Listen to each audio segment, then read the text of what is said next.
Well, ladies and gentlemen, how do you do? Here am I, enjoying myself down at Malvern.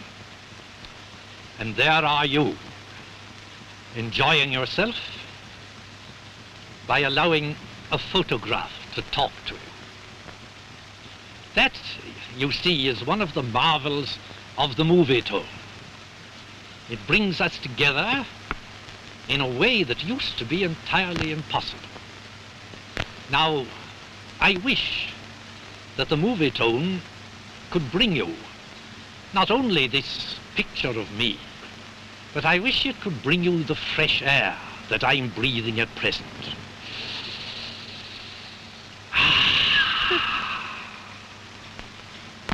Now, I don't suppose any of you want to get up and do that in the stuffy theater that you're in at this present time. And that's a very good reason for your coming down here and having the fresh air and having my plays at the same time. Of course, very soon, this terrible invention of the British movie tone will bring the plays to you. And I think that while we still have some of the old performances left, I don't think you could do better than come down here and share them. The festival, they call it a festival down here. In fact, last year they called it a Shaw Festival. Very excellent name. Well, now, we are getting along very pleasantly. There was a play of mine performed last night. The applause was tremendous. It was so fresh, it was so original, it was so new, it was so up to date.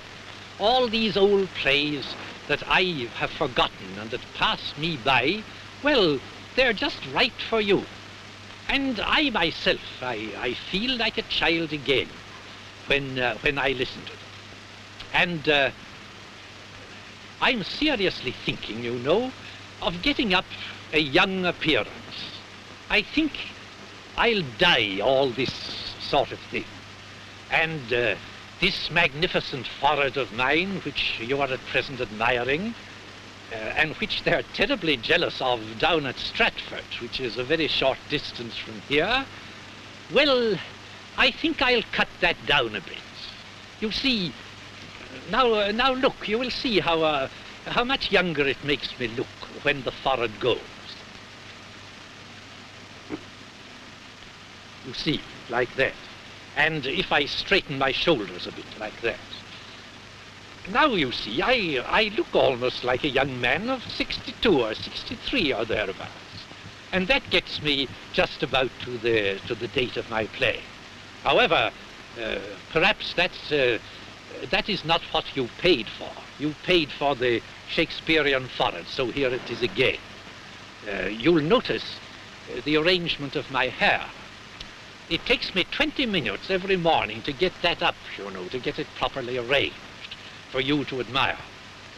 It adds greatly to my reputation as a playwright.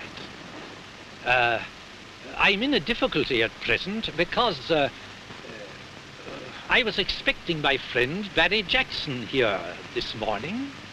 Now, Barry Jackson is a young man, and he began very much as I did.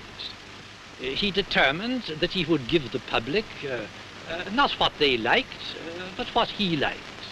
That's just what I did.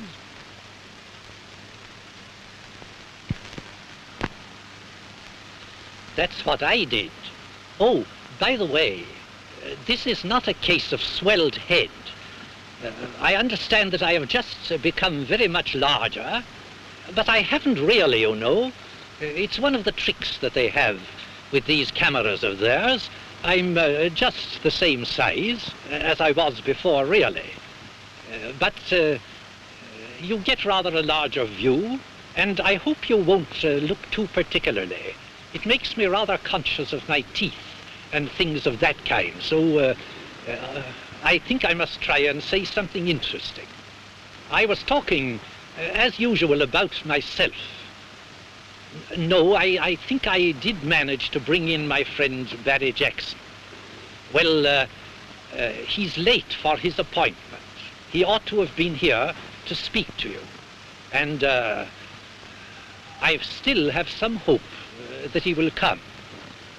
And what on earth I am to say to you to fill up the interval, I haven't got the slightest idea.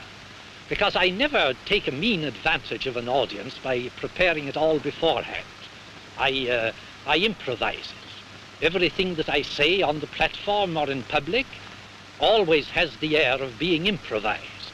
Of course, I have said it about 50,000 times before on different platforms, but still it always comes off with the same air. And I think